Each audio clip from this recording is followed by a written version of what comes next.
Welcome to Valley News Now. I'm Adam Shelf, and today, once again, joined by the man, the myth, the legend, the great outdoors, Doug Leier. My man, how are you? I'm thinking more about the myth. The other stuff, you know, the man, the legend, that stuff there just kind of slides off to the side. I like the myth. I'll be happy with the myth. I mean, I don't know what you'd be more the man. Someday you'll be the legend. Right now you're just the man. Just the man. Just the man. Mm-hmm. You know, now this is perfect. I can set you up with one of our signature curveballs early in the show. We do a lot of obviously talk about. Yeah, there you go. Different animals and stuff in the region.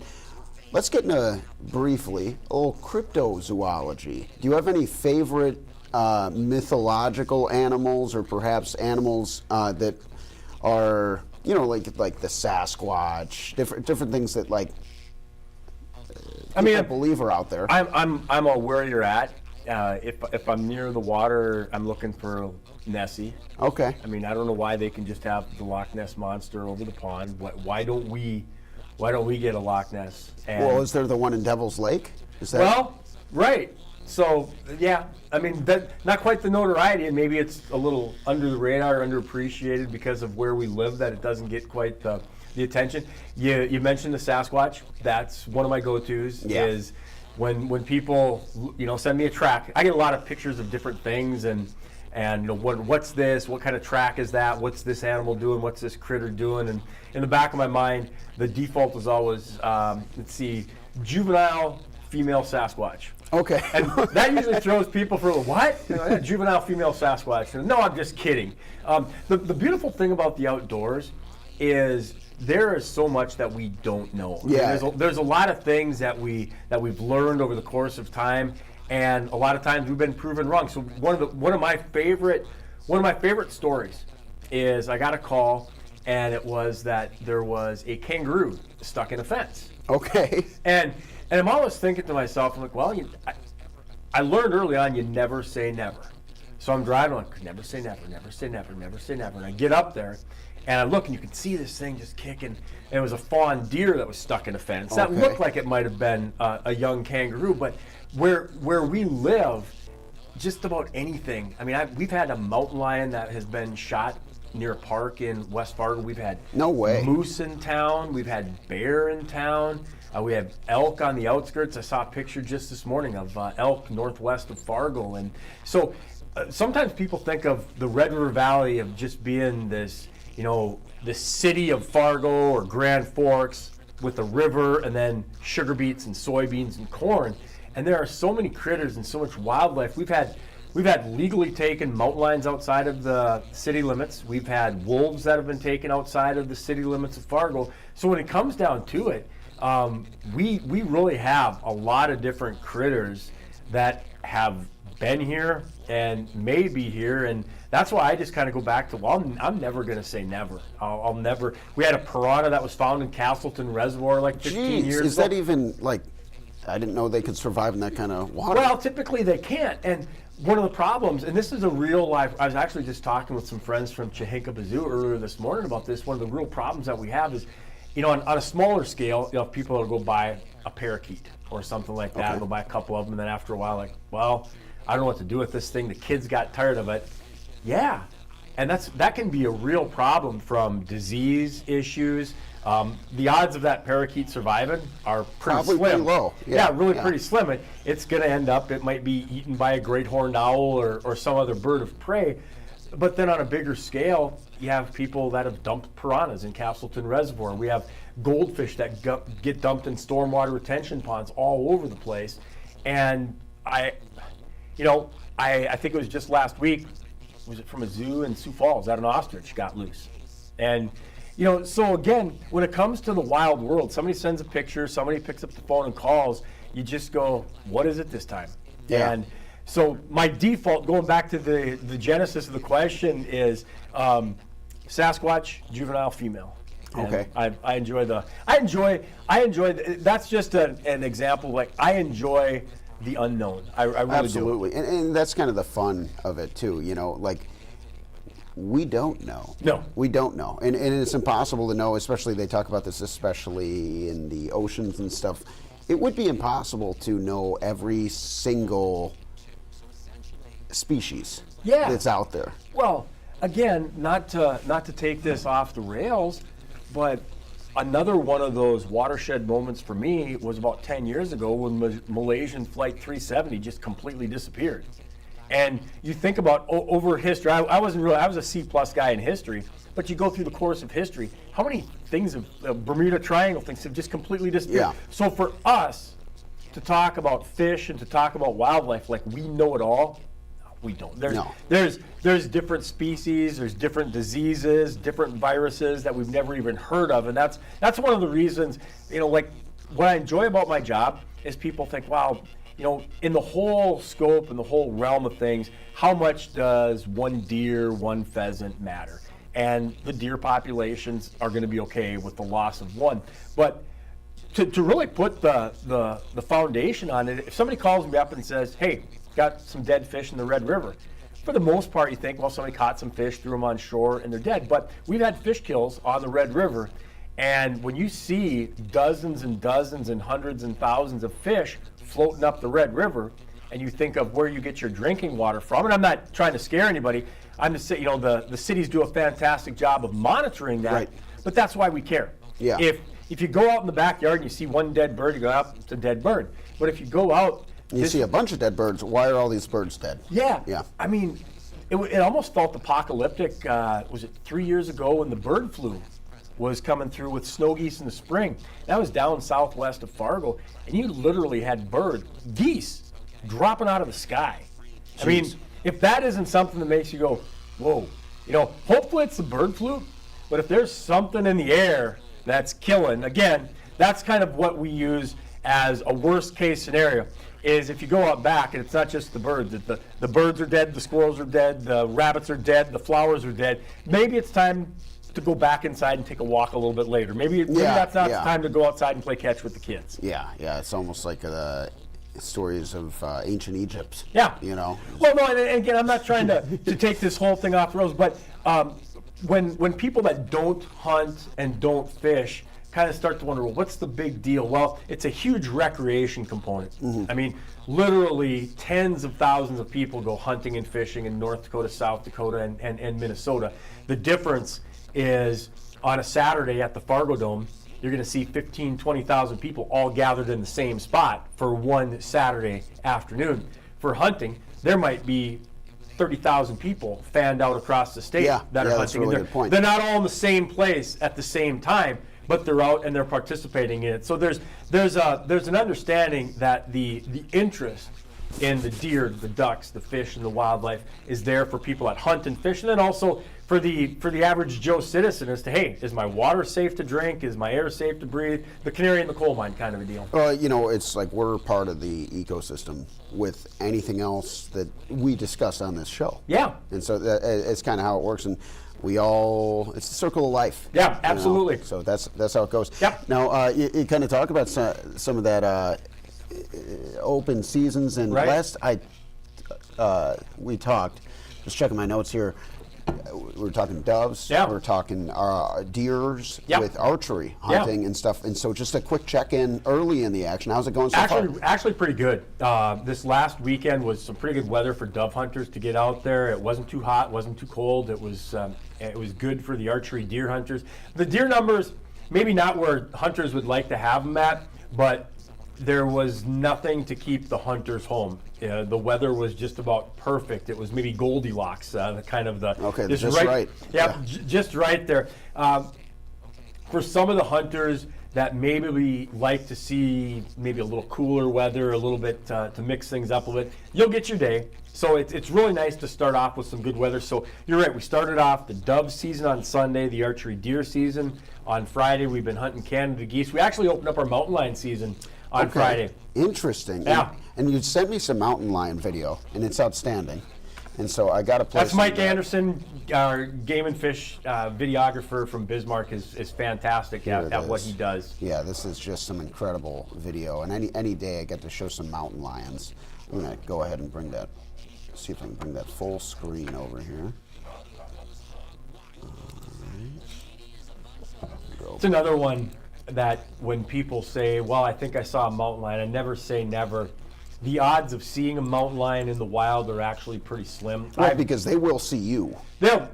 It's like the boogeyman. Yeah. Just because you don't see them doesn't mean they're not there. But we don't have a breeding population of mountain lions in eastern North Dakota. We do in the Badlands of western North Dakota. So when you're out there hiking in the Dickinson area and enjoying yourself out there, I mean, you're not alone. There's some apex predators that are out there sharing the habitat with you, and it's really kind of fascinating to think that where we live, this probably about 18, 19 years now that we've had a legal mountain lion hunting season in North Dakota. And in the fall season, it's a little more opportunistic from people that might be out archery deer hunting in the Badlands, seeing a mountain lion. They might a little bit later on be out pheasant hunting or antelope hunting, some other.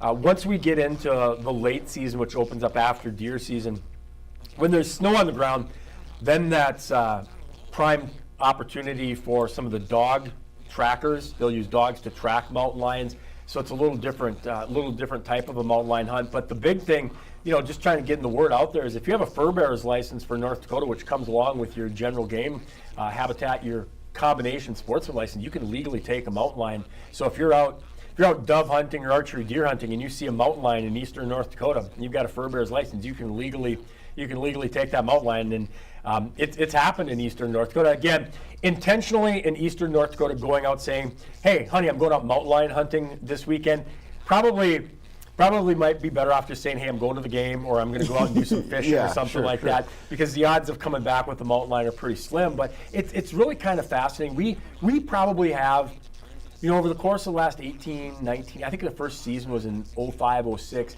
probably around 10 mountain lions taken every year in North Dakota, sometimes more, sometimes less, depending on the field conditions. When there's snow on the ground during the archery season, it's easier for hunters to track the mountain lion.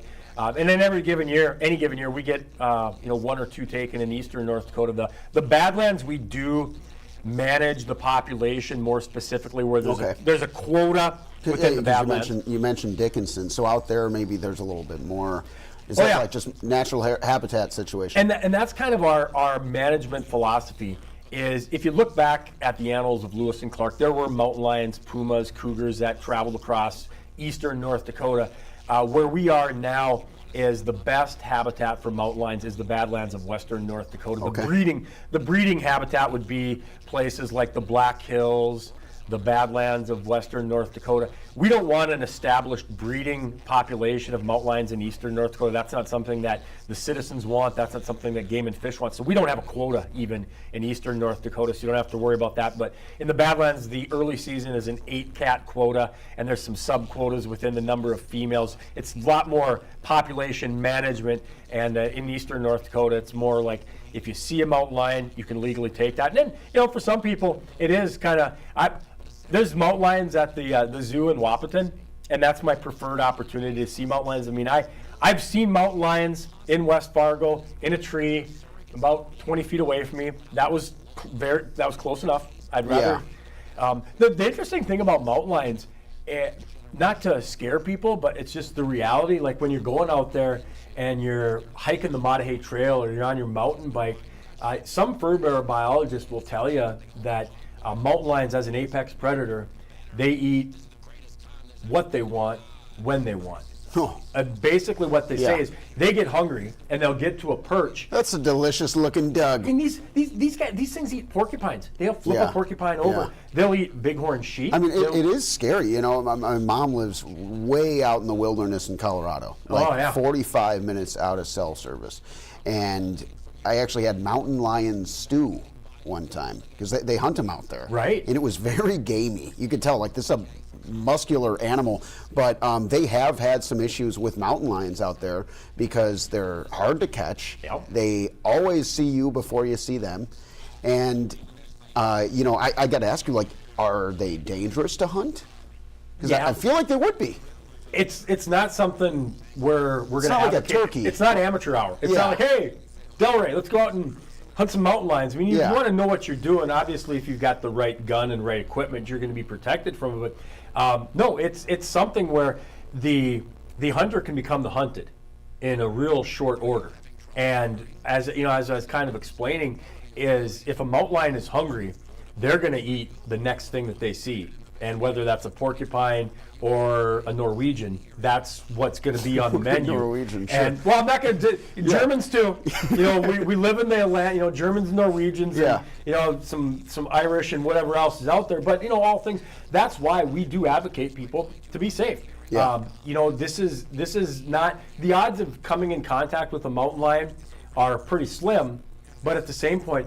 There's been situations where mountain bikers have had to protect themselves in the Mattahay Trail in the Badlands from a mountain lion. So you don't want to be that person. So it's a good reminder whether you're going for a walk around the block to make sure that you're safe from stray dogs, or whether you're going out hunting to make sure that you're safe while you're hunting as well. And it's not just always simply just about gun safety as well. Yeah, that's a good reminder. Well, jumping right along here, here's some, I think this is pretty bad news. Something I hadn't heard about until I moved up here, but zebra mussels. And there are zebra mussels in Golden Lake. Yeah, Golden Lake is a nice recreation lake between Mayville and Portland, kind of in the Hatton area of east central Red River Valley.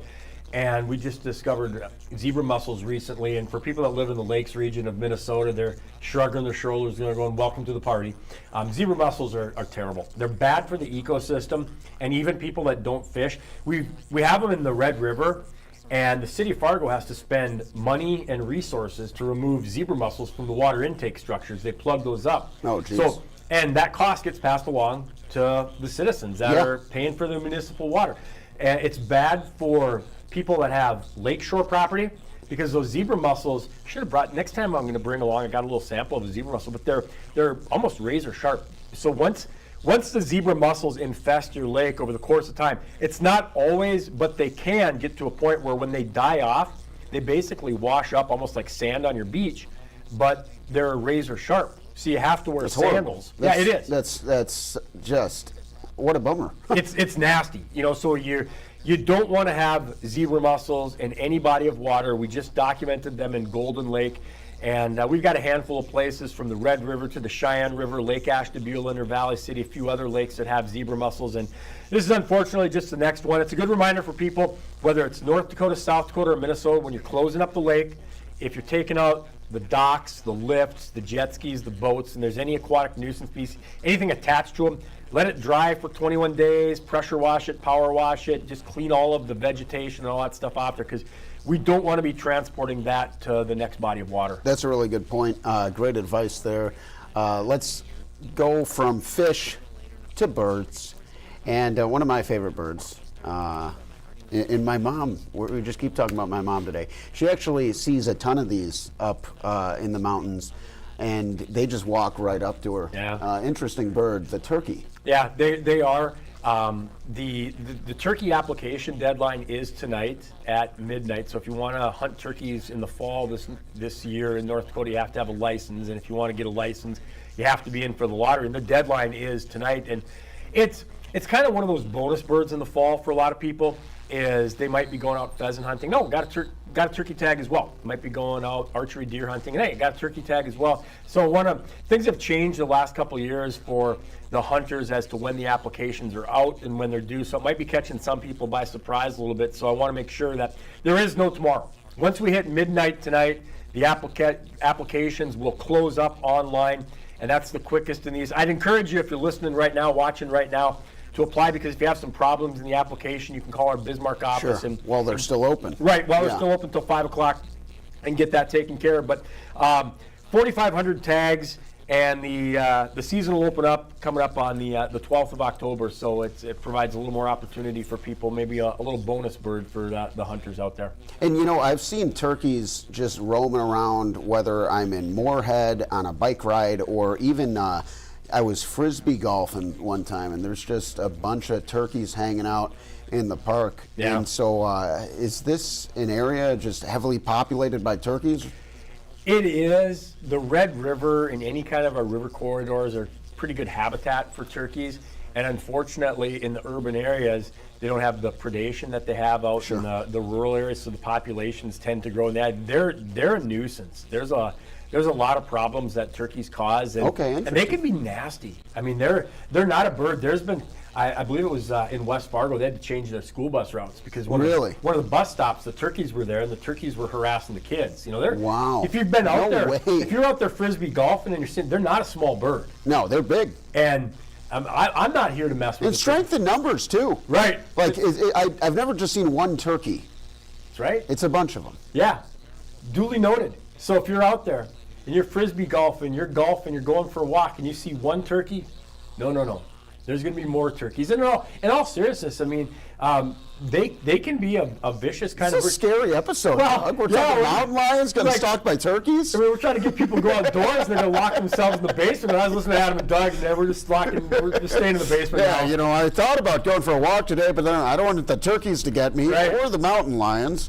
But the reminders, because I love the viewers that we have that don't hunt and that don't fish, is like, you got to treat all of the wildlife with respect. Absolutely. We don't want kids going up trying, let's chase the turkey. Let's go chase after. Next thing you know, the turkey's chasing after Junior. Yeah. And you want to talk about trauma. That's going to be trauma, getting chased by a turkey down the street, not to mention what the neighborhood kids are going to say about you. You know, and they're faster than they look. They're fast birds, but they can flap. They can't fly. They can fly. But they can fly? Look up.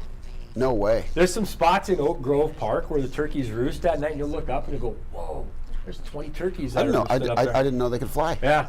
You learn something new every day. Well, that's what I'm here for. Wow. That's what I'm here for. So your mom up in the hills with mountain lions and turkeys, and she's got a lot going on up there. Yeah, she's a weird lady. Very nice lady. Very weird lady. Well, I can see where you got it from. Yeah, right. You know, but she's like she'll like gobble at them, and they'll like, you know. And she's sent me videos of like just there's one turkey that actually recognizes her. Yep. And it'll just like come up and say hi. Right. You know, because it is like the time of year they'll kind of disappear for a while. You know, but it's they're fascinating birds. They are. But you also got to respect that they are very big, and you don't want to get on the bad side of a turkey. That's one of the problems we have in an urban area with turkeys is we'll have, 5 people that hate them, and then 5 people that love them. We'll have 5 people that want to get rid of them all. We have another 5 people that are feeding the turkeys. And then you got 6 that are just, that looks delicious. Right. Maybe some mayonnaise. And as an incentive for the turkey hunters out there, the actual wild turkey is leaner than the store-bought turkey. Might be a little bit tougher than the soft butterball. Sure. But it's a leaner, and for a lot of people, it's a better tasting bird. So if you've never eaten the wild turkey, I'd encourage you to consider putting in for a tag. Well, just anything that's I feel like it's just fresher if it's from the wild. Well, and that's we kind of referenced that one of the other weeks too. Is that's a growing component of people hunting and fishing. Is we'll get people that'll move here from big cities, Chicago, New York. And they're used to paying top dollar for some of the things that we have, free-range ducks and geese. Yeah. We have a lot of people that look at ducks and go, "Oh man, you want to eat that?" And people in restaurants in big cities are paying, $30 for a duck all orange or something like that. And we're like, we got ducks all over the place, and they're free-range, organic. Come and get them. Well, it's funny you say that. My best friend back home he's a chef in Chicago. Yeah. And when we go to our favorite Asian food place, he just swears by the duck. He's like, this place has the best duck. You got to have the duck there. And there's ducks in Chicago, but you can't really go hunting in Chicago, let alone for ducks. Not legally. Yeah. And so gunshot in Chicago. Oh, yeah. Duck hunting. Yeah, right. But it is like here we probably can easily take it for granted, but when you're in a big city, it is a prime thing to have on the menu. No, and same thing with venison. Is you go to an upscale restaurant, you're paying top dollar for venison. You can. It's also kind of interesting here. Is you can go into a restaurant. I'm going to the Asian American market where I buy my tea from, and they'll have duck, like you're saying. That's probably been shipped in from across the pond. I'm like, we got ducks all over out here. You don't have to ship them in. There'll be catfish on the meat market and in the seafood shelf. And we got catfish in the Red River. that's good and good for you. This is making me hungry. Speaking of venison, that's next on our rundown here. We got youth waterfowl, youth deer, and that's opening up next weekend. Yeah, we can burn through this a little bit quickly, but it is a good reminder for some of the adults and the mentors out there that next weekend, next Friday, is when the youth deer season opens up on Friday at 12 noon. That'll be Friday, September 13th, and then that's a 9.5 day season. And then the youth waterfowl weekend is Saturday and Sunday. Okay. One of the points on that is, if you're trying to get kids interested in the outdoors, I was hoping that you would start a couple weeks ago and get them trained in, get them, versus waking up next Friday morning and saying, we're going hunting. Yeah. And it's like taking a kid out and saying, well, you're going to play shortstop today. Like, I've never played baseball before. Yeah. And somebody's hitting balls at him with the phone going, wow. My German roommate took him to a baseball game a few years ago. Very confused. Don't do that to somebody. You don't think how complicated it is until you're explaining German to a German guy who's only watched soccer. Well, why do they run this way? He's got to get around the bases. Anyway. Is there a harder sport to explain than baseball? I did, because we grow up with it, right? Right. I did not realize, and then, Fabian, shout out Fabian, my guy, he may come visit Fargo. He's very interested to see what Fargo's like. But he just grew up on mostly soccer. Right. And, big sport for him is like literally hiking the mountains, you know? Yeah. But he was so confused, and I never really thought about it, but baseball's a pretty confusing game if you haven't grown up with it. I try to take my daughters to Red Hawks games, and I'll try to explain. And then you get to the point of, choking up on 2 strikes, and then, where you're standing in the batter's box, you go, wow, this got really complicated in a hurry. Yeah. We're not just talking about outs and balls and strikes. You're talking about, the shift and everything else. But so the point is similar, and for people that understand sports, but not the outdoors. If you've got a youngster that wants to go youth deer hunting or youth waterfowl hunting, really, the last thing I want you to do is to wake up Saturday morning and say, well, you've never been hunting before, let's go. That's honestly a way you could probably ruin them. Just like you're talking about, it's like, well, why would I want to do this? This is horrible. This is no fun. If you've got a youth deer hunter, you've got a youth waterfowl hunter, you've got this next week, you got 10 days to get them ready to go out there and get them prepared for it. And I would encourage people to, it's like a lot of things in life, you're going to get out of it what you put into it, but it's on the calendar. Next Friday, the youth deer season opens up at 12 noon. That's September 13th. Saturday and Sunday is the youth waterfowl. Next week, we'll get into a little more of the nuts and bolts of the rules and the regulations on that, but it's a good idea to put that on the radar right now. Excellent. That should just about do it, Doug. We've talked mountain lions, we talked grouse, partridge.